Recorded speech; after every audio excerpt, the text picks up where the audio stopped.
وہ جا کے میں دیکھتا ہوں جب گھر میں گئے نا کوئی چیز گھر میں نہیں تھی، زیادہ رات تھا ہی نہیں۔ پوچھا ابو ذر مال کدھر ہے، چیزیں کدھر ہیں، گھر خالی ہے؟ ابو ذر غفاری رضی اللہ تعالی عنہ نے کہا میں نے سارا مال اپنے اگلے گھر کے لیے بھیج دیا ہے۔ وہ کیا بات کر رہے تھے؟ وہ بات کر رہے تھے گڈ ڈیڈز کی، اچھے اعمال کی۔ وہ کہہ رہے تھے دنیا کے مال و متاع کی مجھے فکر ہی نہیں، یہ مال و متاع تو ادھر ہی رہ جانا ہے۔ وَإِنَّ الدَّارَ الْآخِرَةَ لَهِيَ الْحَيَوَانُ لَوْ كَانُوا يَعْلَمُونَ۔ اللہ فرماتے ہیں جو آخرت کا گھر ہے نا، لَهِيَ الْحَيَوَانُ، وہ زندگی ہے، لَوْ كَانُوا يَعْلَمُونَ، کاش تمہیں پتا ہوتا۔ اللہ تعالیٰ نے اس دنیا میں یہ جو ہمارا سٹے ہے نا، یہ جو 50 سال 60 سال 70 سال کی زندگی ہے، ہم اس کو زندگی کہہ رہے ہیں، اللہ تعالیٰ اس کو زندگی کہتے ہی نہیں۔ اللہ کہتے ہیں لَهِيَ الْحَيَوَانُ، جو آخرت کی ہے نا زندگی، آخرت کا گھر، وہ تمہاری زندگی ہے، کاش تمہیں پتا ہوتا۔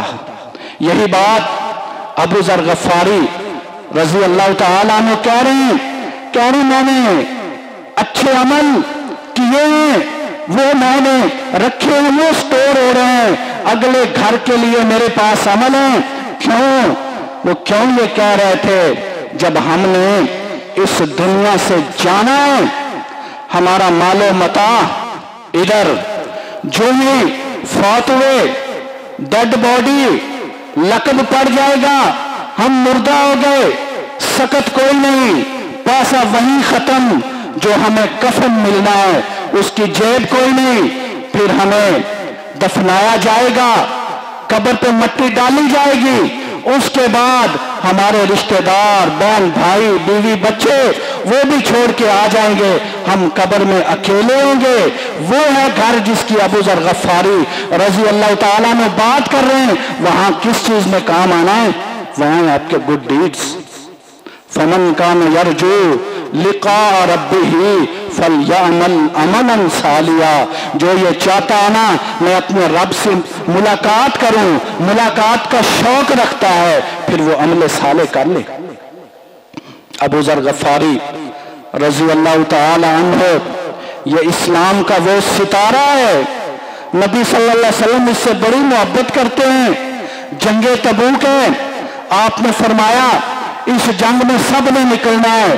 قرآن کہتا ہے انفروا خفافا وثقالا، اس جنگ میں نکلنا ہے، چاہے تم ہلکے ہو، چاہے تم بھاری ہو، چاہے امیر ہو، چاہے غریب ہو، چاہے مسکین ہو، تمہارے پاس کچھ ہے یا نہیں ہے، جس طرح بھی ہے، فصلیں پکی ہوئی ہیں، گرمی کا موسم ہے، 600 سے 700 کلومیٹر کا سفر ہے، سواریاں ہے نہیں، ایک ایک سواری پہ 10 صحابہ بیٹھ رہے ہیں، لیکن نبی کریم صلی اللہ علیہ وسلم کہہ رہے ہیں سب نے نکلنا ہے۔ ابو ذر غفاری بھی نکلا ہے، لیکن کیا ہوا؟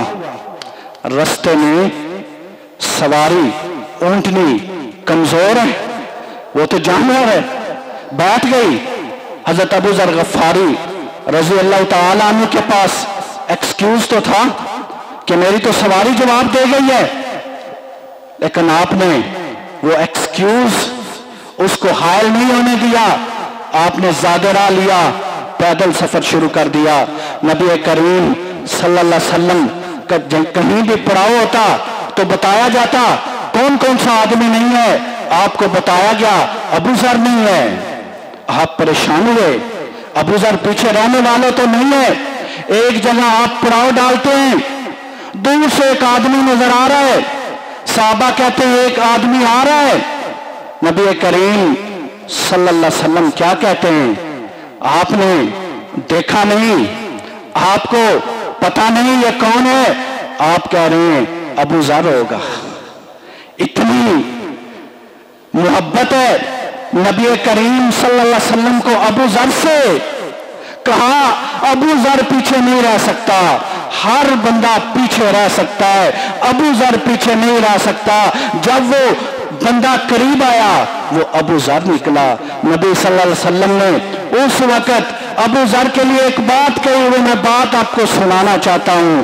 یہ میرے نبی کے صحابہ ہیں، کتنی قربانیاں ہیں نبی کے صحابہ کی اس دین کو پھیلانے میں، ہم تک پہنچانے میں۔ یہ جب نبی صلی اللہ علیہ وسلم سے ملتا ہے نا، آپ نے کہا ابو ذر تو اکیلا ہی اس دنیا سے جب جائے گا نا، تو اکیلا ہوگا اور اکیلا ہی تجھے موت آئے گی اور اکیلا ہی تجھے اٹھایا جائے گا۔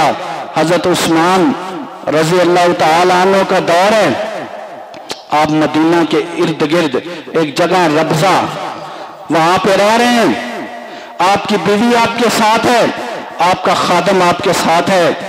جب آپ کو معلوم ہوا کہ اب دنیا سے جانے کا وقت ہو گیا، اپنی بیوی کو اپنے خادم کو وصیت کرتے ہیں، مجھے نہلا کر کفن دے کر میرا جو جنازہ ہے نا، میری جو ڈیڈ باڈی ہے وہ راستے میں رکھ دینا، شارع عام پہ رکھ دینا، جب کوئی قافلہ آئے نا اسے بتا دینا یہ ابو ذر غفاری صحابی رسول کا جنازہ ہے۔ حضرت عبداللہ بن مسعود رضی اللہ تعالیٰ عنہ فرماتے ہیں میں وہاں سے گزرا، وہ عراق سے آ رہے تھے، عمرہ کرنے مکہ جا رہے تھے، مجھے خادم نے بتایا، جب میں نے پوچھا یہ کون ہے، بتایا گیا یہ فوت ہو گئے، یہ جنازہ ہے، یہ صحابی رسول ہے، ابو ذر غفاری ان کا نام ہے۔ کہتے ہیں میں رو دیا۔ عبداللہ بن مسعود رضی اللہ تعالیٰ عنہ فرماتے ہیں کہ مجھے اس خادم نے بتایا کہ ان کی وصیت تھی میری ڈیڈ باڈی اس طرح رکھ دینا، کوئی قافلے والا آئے اسے کہنا میرا جنازہ پڑھا کر مجھے دفنا دے، دفنانے میں تیری مدد کر دے گا۔ انہوں نے جنازہ پڑھایا، دفنا دیا۔ عبداللہ بن مسعود رضی اللہ تعالی عنہ فرماتے ہیں میں کہیں بھی بیٹھتا تھا میں ابو ذر کے موت کا ضرور تذکرہ کرتا تھا، اور مجھے نبی کریم صلی اللہ علیہ وسلم کی وہ بات یاد آ جاتی تھی جو تبوک کے موقع پر آپ نے کہی تھی کہ ابو ذر کی موت تنہائی میں ہوگی۔ ابو ذر رضی اللہ تعالی عنہ یہ مکہ میں آ کر مسلمان ہوتے ہیں، پھر وہاں رکتے نہیں ہیں، یہ جاتے ہیں واپس، یہ یثرب میں جاتے ہیں، اسلام پھیلاتے ہیں۔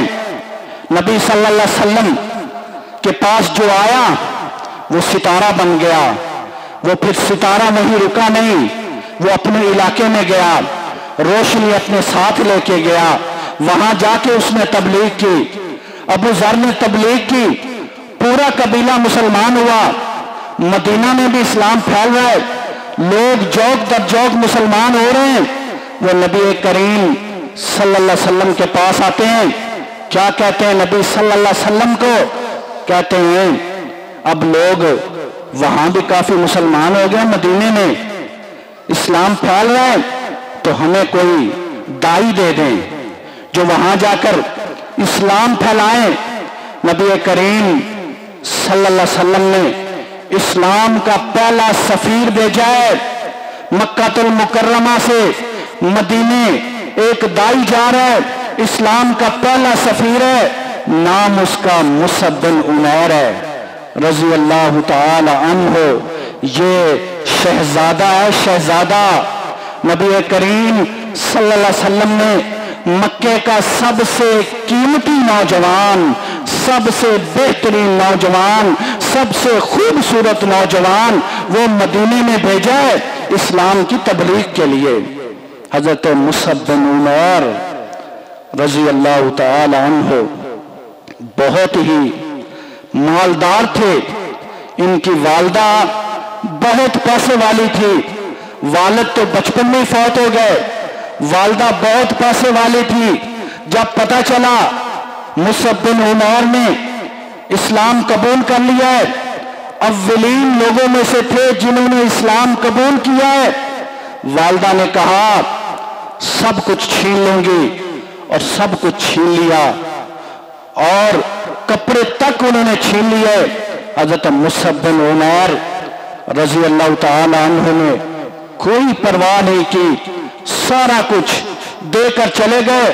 نبی کریم صلی اللہ علیہ وسلم کے پاس متعدد بار ایسا ہوا، نبی صلی اللہ علیہ وسلم نے مصعب بن عمیر کے بارے میں کہا، مصعب یہ وہ شہزادہ ہے برانڈڈ جوتی پہنتا تھا، اس دور کی برانڈڈ جوتی مصعب بن عمیر پہنتا تھا، اس دور کا برانڈڈ سوٹ مصعب بن عمیر پہنتا تھا، اس دور کی برانڈڈ خوشبو مصعب بن عمیر لگاتا تھا۔ نبی کریم صلی اللہ علیہ وسلم کہتے تھے اسلام سے پہلے مصعب کے بڑے اچھے حالات تھے، لیکن اسلام کی وجہ سے اس کے یہ حالات ہوئے ہیں۔ نبی صلی اللہ علیہ وسلم نے اس مصعب بن عمیر شہزادے کو مدینہ المنورہ اسلام کا سفیر بنا کر بھیجا ہے، اور پتہ ہے ایک سال میں مصعب بن عمیر نے کتنے لوگوں کو مسلمان کیا ہے؟ 75 لوگوں کو، 75 لوگوں کو مصعب بن عمیر نے ایک سال میں مسلمان کیا ہے۔ اگلے سال آپ واپس آئے ہیں مکہ نبی صلی اللہ علیہ وسلم کو ملنے، 75 مسلمانوں کو ساتھ لے کر آئے ہیں، کارگزاری سنانے آئے ہیں۔ سال گزر گیا ہے، سال میں کیا کیا؟ نبی صلی اللہ علیہ وسلم کو واقعات سنا رہے ہیں کہ یہ ہوا، اس طرح سے میں نے تبلیغ کی، یوں لوگ مسلمان ہوئے۔ جب ان کی والدہ کو پتا چلا نا میرا بیٹا آ رہا ہے، تو والدہ نے سوچا میرا بیٹا پہلے مجھے ملے گا، اپنے نبی کے پاس بعد میں جائے گا، لیکن مصعب کے تو ذہن میں بھی نہیں تھا کہ میری کوئی والدہ بھی ہے۔ مصعب اپنی نبی کے پاس جاتا ہے، کارگزاری سناتا ہے، والدہ پیغام بیچتی ہے، مصعب میں تیرا انتظار کر رہی ہوں، پہلے مجھے مل لیتا۔ کہا یہ ہو ہی نہیں سکتا، پہلے اپنے نبی کو ملوں گا، بعد میں تیرے پاس آؤں گا۔ ماں کے پاس گئے، ماں نے کہا میں تجھے پھر کہتی ہوں اپنے پرانے دین پہ واپس آ جا۔ کہا ماں یہ نہیں ہو سکتا۔ ماں کو بڑا سمجھانے کی کوشش کی، ماں نہیں سمجھی، ماں کو چھوڑ کر مصعب بن عمیر پھر مدینہ چلے گئے۔ مصعب بن عمیر رضی اللہ تعالی عنہ اسلام کا داعی، بڑی ہی بہترین پریچ کرنے والا، اسلام کو پھیلانے والا، دنیا کی ہر نعمت مصعب بن عمیر رضی اللہ تعالی عنہ کے پاس تھی۔ آپ اس وقت جتنی بھی بہترین فیسلٹیز کسی کو مل سکتی ہیں، یوں سمجھیں جو سعودی عرب کا شاہ ہے اس وقت عبداللہ، اس کے پاس جو فیسلٹیز اس وقت ہے نا، مصعب بن عمیر کے پاس اس وقت وہ فیسلٹیز تھی۔ لیکن مصعب بن عمیر نے کوئی پرواہ نہیں کی، کھانے کو نہیں ملتا تھا، پہننے کو نہیں ملتا تھا، ظلم بڑا ہوا، والدہ کو چھوڑ دیا، والد پہلے ہی نہیں تھا، لیکن اس کے باوجود اسلام پہ ڈٹے رہے، قائم رہے۔ جنگ احد میں شہید ہوتے ہیں مصعب بن عمیر رضی اللہ تعالی عنہ، ایک ہاتھ میں جھنڈا ہے وہ کٹ جاتا ہے، دوسرے ہاتھ میں تھام لیتے ہیں وہ کٹ جاتا ہے، چھاتی کے ساتھ جھنڈے کو تھام لیتے ہیں، نیزہ لگتا ہے، شہید ہو جاتے ہیں۔ حضرت رسول اللہ صلی اللہ علیہ وسلم مصعب بن عمیر کی ڈیڈ باڈی پہ جاتے ہیں اور دیکھ کر کہتے ہیں یہ مکہ کا شہزادہ ہے، آج اس کی ڈیڈ باڈی پڑی ہوئی ہے، ایک کپڑا ہے وہ بھی پورا نہیں آ رہا، اگر منہ چھپایا جاتا ہے تو پاؤں ننگے ہو جاتے ہیں، پاؤں چھپائے جاتے ہیں تو منہ ننگا آ جاتا ہے۔ نبی کریم صلی اللہ علیہ وسلم نے کہا منہ کو چھپا لیا جائے، پاؤں پہ گھاس رکھ دی گئی، اور رب کا قرآن بولا من المؤمنین رجال صدقوا ما عاهدوا الله علیہ فمنهم من قضى نحبه ومنهم من ينتظر وما بدلوا تبدیلا۔ مومنوں میں سے کچھ لوگ ایسے بھی ہیں جو اللہ سے عہد کرتے ہیں اس کو پورا کر دیتے ہیں، کچھ نے عہد پورا کر دیا، کچھ انتظار میں ہیں۔ وما بدلوا تبدیلا، وہ اپنی باتوں کو تبدیل نہیں کرتے۔ حضرت مصعب بن عمیر نبی کا شہزادہ، یہ جب مدینہ آتے ہیں نا، یہ دعوت دیتے ہیں۔ ان کا دعوت کا طریقہ کار کیا ہے؟ اسلام پھیلا کیسے ہے؟ اسلام کے لیے قربانی کتنی دینی پڑی ہیں؟ یہ جب مدینہ المنورہ میں آتے ہیں نا، ان کا واقف تو کوئی نہیں، ان کا جاننے والا تو کوئی نہیں، ان کا خاندان تو کوئی نہیں، وہی چند مسلمان ہیں، وہ بھی کمزور، وہ بھی غریب لوگ جنہوں نے اسلام کو قبول کیا۔ نبی صلی اللہ علیہ وسلم کو بار بار کہا دائی بھیجیں، مصعب آیا۔ آپ ایک دفعہ دعوت دے رہے ہیں، عبد الاشہل ایک قبیلے کا نام ہے، وہاں دعوت دے رہے ہیں، ایک باغ میں بیٹھے ہوئے ہیں، آپ کے ارد گرد وہ چند مسلمان ہیں، وہاں عبد الاشہل قبیلے کا ایک سردار ہے، اس کا نام ہے سعد بن معاذ رضی اللہ تعالی عنہ۔ سعد بن معاذ وہ بھی وہاں موجود ہے، اس کو پتہ چلتا ہے اس طرح اسلام کی دعوت دی جا رہی ہے۔